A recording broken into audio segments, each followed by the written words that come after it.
Joining me on the phone line, he writes for the Philadelphia Daily News sports columnist, always writes thought-provocative material, covering the city for a long time, also makes appearances on CSN's PST Live.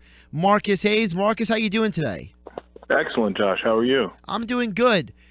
Before we get into some of the other issues, I wanted to ask you, because of some of the news that came out today about the Eagles, they've assigned a second-round tender to restricted free agent Trey Burton, and they've also, according to Jason Cole, they've given Alan Barber permission to look for a trade. I want to get your reaction to those two news items. Well, the trade thing with I don't understand why they think they have what they need on the offensive line. It's the position with the least depth and the least talent on the team, and that includes wide receiver. I mean, you have one very, very talented offensive lineman, but then you have four guys who can start, but none of whom would start for a real good team. That includes Jason Peters at this point, overpriced. So, that's the interesting thing there. And I think you're going to see Trey Burton used in a different manner this season. Nobody's going to touch him for that tender, but I wouldn't be surprised if he becomes your de facto sort of third or fourth running back and maybe a blocking fullback type player as well. Marcus, I want to ask you quick about Alan Barber, because, this is a guy, he's valued at around $2 million for next year. To me, them wanting to move him is almost like a blatant thing and saying, we like Isaac Seumalo this much that we're willing to let a guy who's very inexpensive considering his talent level go.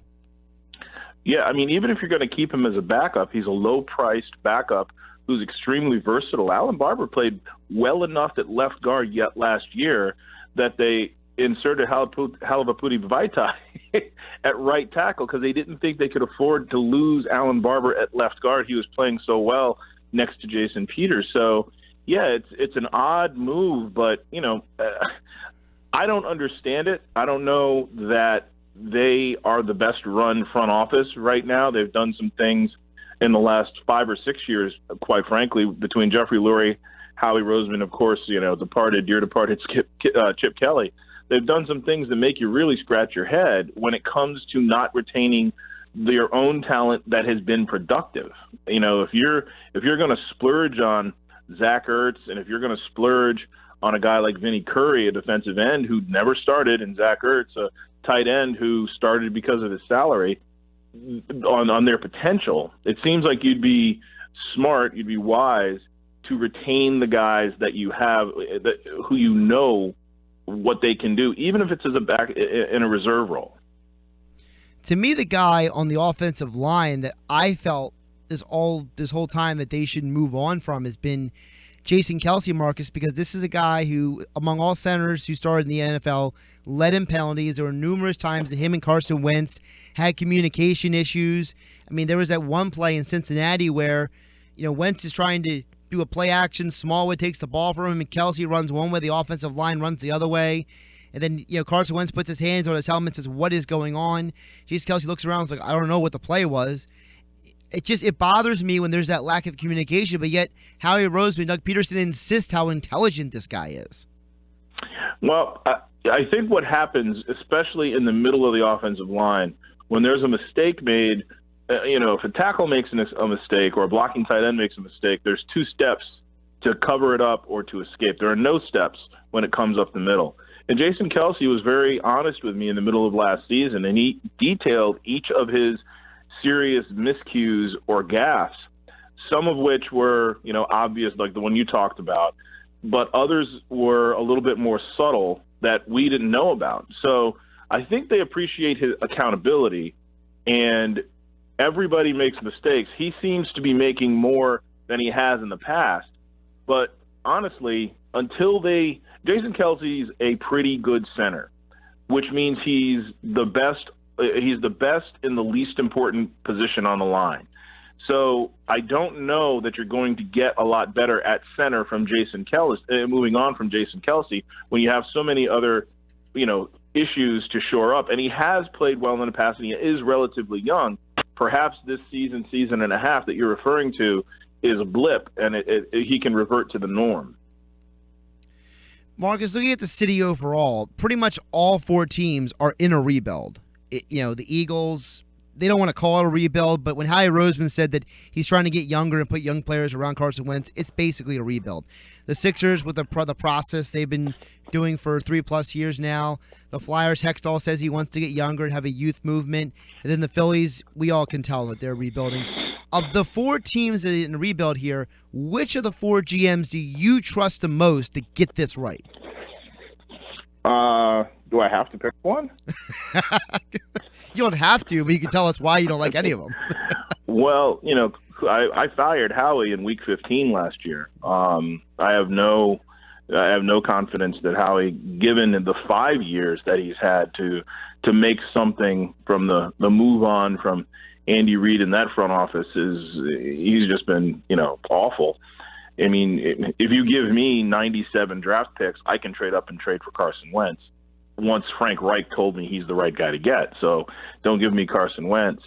Bryan Colangelo has stumbled all over himself. He's not suited for this kind of market, this sort of scrutiny with the Sixers. He can't handle the pressure. He cracked on the show you referred to the other day. The other day he cracked on the show you referred to, Philly Sports Talk, a live sports show that he cracked under the questioning of Michael Barkan. And if you crack under the questioning of a non-Bulldog like Michael Barkan, you're out of your league. And Marcus, real quick, I don't mean to interrupt you, but Michael was asking him a generic question. He had a generic response about the knee injury, and Bryan acted like he insulted him. Like, he's not insulting. He's asking an honest question that any of us would ask. Well, honestly, when people come here to this town, they're not used to even the rights holder holding them accountable. Bryan, I'm sure, thought, okay, I'm going on to the station. The reason he agreed to do that exclusive interview on that station was, I know it's going to be softball stuff. We have a business agreement with them. He's not going to grill me. And Michael's question was innocuous, and Bryan's response, it was a guy who felt betrayed. And it was remarkable because I've been around him several times when he was grilled, really grilled, including the day he had to admit that Joel Embiid had a meniscus tear in his knee. And he was urbane. He was very, very professional. So that's the first time I've seen him sort of lose it, certainly publicly. As to the other teams, I mean, Andy McPhail was out of the league for 3 years. And, as far as I'm concerned, Matt Klentak is Sam Hinkie until proven otherwise. I'm not really impressed with what they've done or where they're going. And what's the other team? Ron Hextall. I'm sitting here looking at a picture of Valtteri Filppula, who indicates that the Flyers still want to have their cake and eat it too. They want to contend and rebuild, and maybe they have enough pieces. Maybe it is time for them to sort of go from rebuilding to building. But they're at least 2 more seasons away from winning a playoff series from my perspective. And 2 years ago, I posited that this was the time to trade Claude Giroux in the first year of a big deal and sort of slipping a little bit down. He slipped significantly since. And Jake Voracek, who is entering a low money contract year, and they hadn't signed him to an extension. Instead, they doubled down on Jake Voracek, and you've seen Claude Giroux slip the last couple of years. And here we are with 2 guys who have much diminished trade value, but you're sort of pot committed, to borrow a poker term. Sticking with the Flyers for a minute, and I don't want to, I think this might be sacrilegious what I'm going to say to some Flyers fans, but at what point do we start questioning the fan favorite Ron Hextall? Because it seems like he keeps talking about this youth movement that's coming, but at the same time, he seems very, very, very slow to actually allow that youth movement to actually come. Well, that's interesting because I understand that perspective, but they have 5 rookies on the team this year. They only have 24 players. They have 5 rookies who can dress at any time. So the perception is, especially when you look at the Phillies and Sixers, the perception is they're trying to they're not moving along. They are moving along, and the guys that we haven't seen are teenagers. There are 6 or 7 guys in the system you probably will see sooner than later. There'll probably be 3 or 4 more rookies on the team, and at that point, you're going to have a third-year player in Shane Gostisbehere, 5 other rookies, plus 3 or 4 more rookies, you might have the youngest team in the league, despite still having Simmons and Voracek and Giroux. You're going to have 8 or 9 guys who are just achingly young. So I think if we have this conversation next year, it'll be a different tenor. But I understand when so much attention is given to the 2 goalies and to Mark Streit, who's 100 and gone, and so much attention is given to Giroux and Voracek, the perception is the team isn't young. The same way the correct perception with the Phillies when they got old or at least middle-aged, they didn't replace anybody with anybody. The Flyers are doing it piece by piece, but as I said earlier, they're trying to have their cake and eat it too. A team that's not trying to have their cake and eat it too is obviously the Sixers, Marcus. And you look at this team and you see some nice things. You see Dario Saric. You see, Anderson had a fun game to watch last night from a Sixers fan perspective. You're seeing Covington and McConnell. You're seeing that they're good role players. But this team is supposed to be built around these stars, which is the whole point of this process. Embiid's injured. Simmons is injured. Are the Sixers cursed? No, they're not cursed. They rid themselves of the curse, 2 Decembers ago when they got rid of Sam Hinkie. There's a real question to be asked, and answered about the value Sam Hinkie put on the players that he drafted in the first round. And, people will look at Michael Carter-Williams, who was really the first draft pick. He was the guy that played first. He moved on from him very quickly and maybe wisely.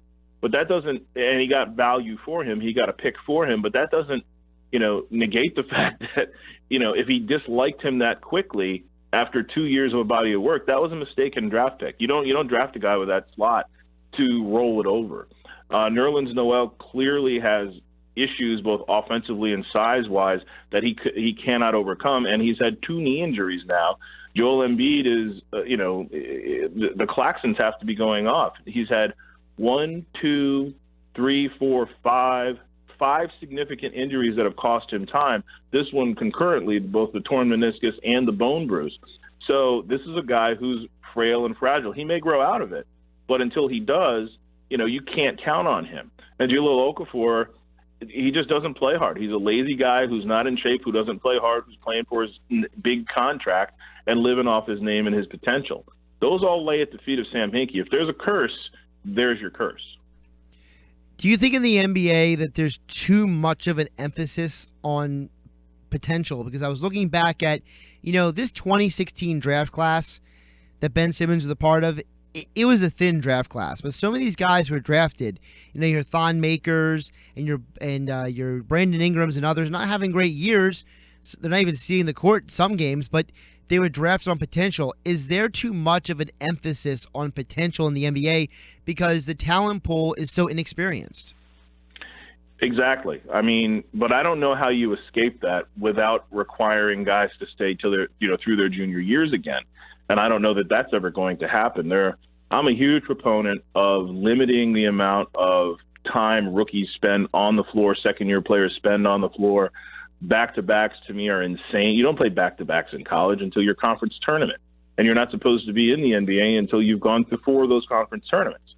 So, it's insanity what they ask of these young players, endurance-wise and skill-wise. You're absolutely right. There's every single draft pick, from Andrew Wiggins to LeBron James to Anthony Davis, every one of them is a massive gamble. And most of the gamble doesn't really have to do with their athletic ability. It's their work habits and their work ethic and their responsibility and their maturity as a young man. Marcus, before I let you go, I want to give you a warning because Twitter is blowing up right now. John Ross at the Combine, the wide receiver from Washington, he just ran a 4.22 in the 40-yard dash. Was it wind dated? No, it wasn't. But he was pretty tired when he was done running it. He almost keeled over. So I don't know if that's wonderful. It's that'll add one more layer to what the Eagles should have done 3 years from now when they haven't drafted him. Right. Well, because, now they're talking about them like, oh, maybe we can get Brandon Cooks. Well, maybe we sign Deshaun Jackson. Now you can throw in John Ross and be like, no, we have to draft this guy at 14. Howie Roseman celebrating over a coin flip like he just won the NFC Championship. Well, I remember the day they signed Vinny Curry. He ran out into the lobby and jumped into Vinny Curry's arms and hugged him with his feet off the ground. Are you saying Howie Roseman is too excitable? He's a pretty excitable boy. We've been talking with Marcus Hayes for the Philadelphia Daily News here on Sports Bash Saturday on 97.3 ESPN. Marcus, always appreciate the time. Josh, thank you for having me anytime.